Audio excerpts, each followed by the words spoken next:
नमस्ते दोस्तों, स्वागत है आपका हमारे पॉडकास्ट जीवन का दर्शन में। मैं आपका मेजबान हूं और आज हम एक ऐसी शख्सियत की जीवन यात्रा पर बात करने जा रहे हैं जिन्होंने न केवल अपने समय को प्रभावित किया बल्कि पूरी मानवता को एक नया रास्ता दिखाया। हम बात कर रहे हैं गौतम बुद्ध की, जिन्हें सिद्धार्थ गौतम के नाम से भी जाना जाता है। ये वो महान आत्मा है जिन्होंने दुखों से मुक्ति का मार्ग खोजा और बौद्ध धर्म की नींव रखी। तो चलिए इस अद्भुत कहानी की शुरुआत करते हैं, जहां हम उनके जीवन के हर पहलू को करीब से देखेंगे। उनकी जन्म से लेकर उनके निर्वाण तक की यात्रा, उनकी चुनौतियां, उनकी शिक्षाएं और उनका अमर प्रभाव। सबसे पहले बात करते हैं सिद्धार्थ गौतम के जन्म की। सिद्धार्थ का जन्म लगभग 563 ईसा पूर्व में लुम्बिनी में हुआ था, जो आज नेपाल के क्षेत्र में स्थित है। उनके पिता शुद्धोधन कपिलवस्तु के शाक्य गणराज्य के राजा थे और उनकी माता माया देवी थीं। कहते हैं कि माता माया ने सिद्धार्थ को जन्म देने से पहले एक सपना देखा था, जिसमें एक सफेद हाथी उनके गर्भ में प्रवेश कर रहा था। इस सपने को शुभ माना गया और भविष्यवक्ताओं ने कहा कि ये बच्चा या तो एक महान राजा बनेगा या फिर एक महान आध्यात्मिक गुरु। लेकिन माता माया की मृत्यु सिद्धार्थ के जन्म के कुछ ही दिनों बाद हो गई और उनका पालन पोषण उनकी मौसी प्रजापति ने किया। सिद्धार्थ का बचपन राजसी वैभव में बीता। उनके पिता शुद्धोधन नहीं चाहते थे कि सिद्धार्थ किसी भी तरह के दुख या तकलीफ को देखें, क्योंकि उन्हें डर था कि कहीं सिद्धार्थ आध्यात्मिक मार्ग न चुन लें। इसलिए उन्होंने सिद्धार्थ को 3 महल दिए, जहां हर तरह की सुख सुविधा थी। सिद्धार्थ को नाच गाने, संगीत और हर तरह के मनोरंजन से घिरा रखा गया। लेकिन क्या आप सोच सकते हैं, इतने सुख के बीच भी सिद्धार्थ के मन में एक अजीब सी बेचैनी थी। उन्हें लगता था कि ये सब सुख क्षणभंगुर हैं, इनमें कुछ अधूरा सा है। सिद्धार्थ की शिक्षा भी बहुत उच्च स्तर की थी। उन्होंने युद्ध कला, शास्त्रों का अध्ययन और राजनीतिक ज्ञान हासिल किया। 16 साल की उम्र में उनकी शादी यशोधरा से हुई, जो एक खूबसूरत और बुद्धिमान युवती थी। उनके एक बेटा भी हुआ, जिसका नाम राहुल रखा गया। लेकिन इन सब के बावजूद सिद्धार्थ के मन में शांति नहीं थी। उनके भीतर एक सवाल बार बार उठता था, जीवन का असली मकसद क्या है? क्या सुख और दुख का कोई अंत है? अब आता है वो मोड़ जिसने सिद्धार्थ की जिंदगी को पूरी तरह से बदल दिया। एक दिन जब सिद्धार्थ 29 साल के थे, उन्होंने अपने महल से बाहर निकलने का फैसला किया। उनके पिता ने उन्हें कभी भी शहर की कड़वी सच्चाइयों से रूबरू नहीं होने दिया था। लेकिन उस दिन सिद्धार्थ ने 4 ऐसी चीजें देखी जिन्होंने उनके मन को झकझोर दिया। पहली बार उन्होंने एक बूढ़े व्यक्ति को देखा, जिसकी कमर झुकी हुई थी, चेहरा झुर्रियों से भरा था। सिद्धार्थ ने अपने सारथी छन्ना से पूछा, ये क्या है? छन्ना ने जवाब दिया, ये बुढ़ापा है जो हर इंसान को एक दिन झेलना पड़ता है। सिद्धार्थ हैरान थे। फिर उन्होंने एक बीमार व्यक्ति को देखा जो दर्द से कराह रहा था।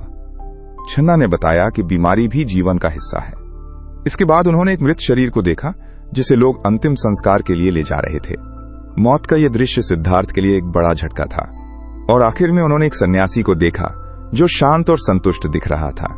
छन्ना ने कहा कि ये लोग सांसारिक सुखों को छोड़कर सत्य की खोज में निकल पड़ते हैं। इन 4 दृश्यों ने सिद्धार्थ को अंदर तक हिला दिया। उन्हें समझ आ गया कि सुख और वैभव के पीछे भी दुख छुपा है। बुढ़ापा, बीमारी और मौत, ये सब अटल सत्य हैं। लेकिन उस सन्यासी की शांति ने उनके मन में एक उम्मीद जगाई। उसी रात सिद्धार्थ ने एक बड़ा फैसला लिया। उन्होंने अपने महल, अपनी पत्नी, अपने बेटे और सारी सुख सुविधाओं को छोड़ने का निश्चय किया। रात के अंधेरे में जब सब सो रहे थे, सिद्धार्थ ने आखिरी बार अपनी पत्नी और बेटे को देखा और फिर चुपचाप निकल गए। ये कितना मुश्किल फैसला रहा होगा, सोचिए तो।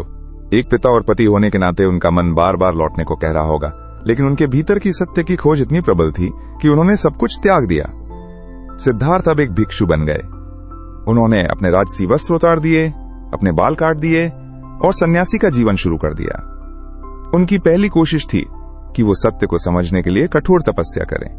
उन्होंने कई गुरुओं से शिक्षा ली, लेकिन उनके सवालों का जवाब नहीं मिला। फिर उन्होंने अत्यंत कठिन तपस्या शुरू की। वे दिन रात ध्यान में लीन रहते थे, इतना कम खाते थे कि उनका शरीर केवल हड्डियों का ढांचा बन गया। लेकिन इस कठोर तपस्या से भी उन्हें शांति नहीं मिली। एक दिन जब वे पूरी तरह से थक चुके थे, उन्हें एहसास हुआ कि न तो अत्यंत सुख में और न ही अत्यंत कष्ट में सत्य छुपा है। सत्य मध्यम मार्ग में है, न बहुत सुख न बहुत दुख।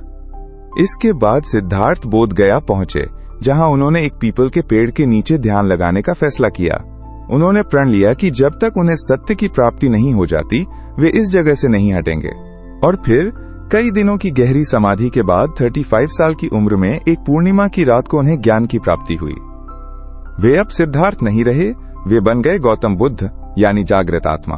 उस पीपल के पेड़ को आज बोधि वृक्ष कहा जाता है और वो जगह बौद्धों के लिए सबसे पवित्र स्थानों में से एक है। बुद्ध ने जो सत्य खोजा उसे उन्होंने 4 आर्य सत्यों के रूप में समझाया। पहला सत्य जीवन में दुख है। दूसरा सत्य दुख का कारण हमारी इच्छाएं और आसक्ति हैं। तीसरा सत्य दुख से मुक्ति संभव है। और चौथा सत्य दुख से मुक्ति का मार्ग अष्टांगिक मार्ग है, जिसमें सही विचार, सही व्यवहार, सही आजीविका जैसे 8 सिद्धांत शामिल हैं। बुद्ध की ये शिक्षाएं इतनी सरल और गहरी थीं कि हर इंसान इन्हें अपने जीवन में उतार सकता था। ज्ञान प्राप्ति के बाद बुद्ध ने सोचा कि क्या वे अपनी इस खोज को दूसरों के साथ बांटें।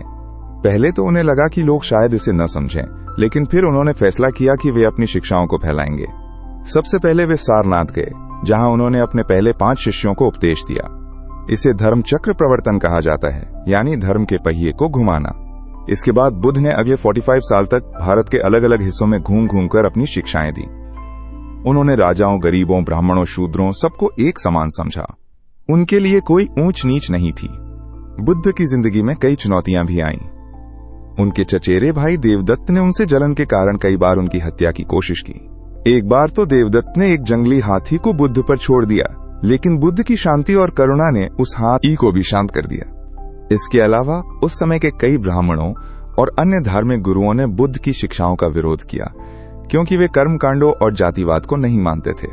लेकिन बुद्ध ने कभी भी गुस्से या तर्क वितर्क में नहीं उलझे। वे हमेशा शांत रहे और अपनी बात को तर्क और करुणा के साथ रखा। बुद्ध की शिक्षाएं केवल भारत तक सीमित नहीं रहीं। उनके विचार श्रीलंका, म्यांमार, थाईलैंड, चीन, जापान जैसे देशों में फैले और आज भी करोड़ों लोग बौद्ध धर्म को मानते हैं। बुद्ध ने हमें अहिंसा, करुणा और ध्यान का महत्व सिखाया। उन्होंने कहा कि हर इंसान अपने भीतर शांति पा सकता है, बस उसे अपने मन को समझना होगा। अब बात करते हैं बुद्ध के अंतिम दिनों की। 80 साल की उम्र में बुद्ध कुशीनगर पहुंचे, जहां उन्हें पता था कि उनका समय पूरा होने वाला है। उन्होंने अपने शिष्य आनंद से कहा, आनंद, मेरे शरीर को लेकर दुखी मत होना। मेरा असली रूप मेरी शिक्षाएं हैं, जो हमेशा तुम्हारे साथ रहेंगी। और फिर एक शांत मुस्कान के साथ बुद्ध ने निर्वाण प्राप्त किया। उनका शरीर चला गया, लेकिन उनकी शिक्षाएं आज भी जीवित हैं। दोस्तों, गौतम बुद्ध का जीवन हमें सिखाता है कि सच्ची शांति बाहर की चीजों में नहीं, बल्कि हमारे भीतर छुपी है। उन्होंने हमें दिखाया कि दुख से डरने की जरूरत नहीं है, बल्कि उसे समझने और उससे पार पाने की जरूरत है। बुद्ध का मध्यम मार्ग आज भी उतना ही प्रासंगिक है जितना 2500 साल पहले था। हमारी जिंदगी में कितना तनाव, कितनी भाग दौड़ है, लेकिन अगर हम थोड़ी देर रुककर अपने मन को शांत करें तो हमें भी वो शांति मिल सकती है जो बुद्ध ने खोजी थी। तो ये थी गौतम बुद्ध की जीवन गाथा, एक ऐसी कहानी जो हमें प्रेरित करती है कि हम अपने जीवन में करुणा, अहिंसा और सत्य को अपनाएं। अगर आपको ये कहानी पसंद आई हो तो हमें जरूर बताइए। जीवन का दर्शन में हम हर बार ऐसी ही प्रेरणादायक कहानियां लेकर आते हैं जो हमें सोचने और बेहतर बनने के लिए प्रेरित करती हैं। अगली बार फिर मिलेंगे एक नई कहानी के साथ। तब तक के लिए नमस्ते और अपने भीतर की शांति को खोजते रहिए। धन्यवाद।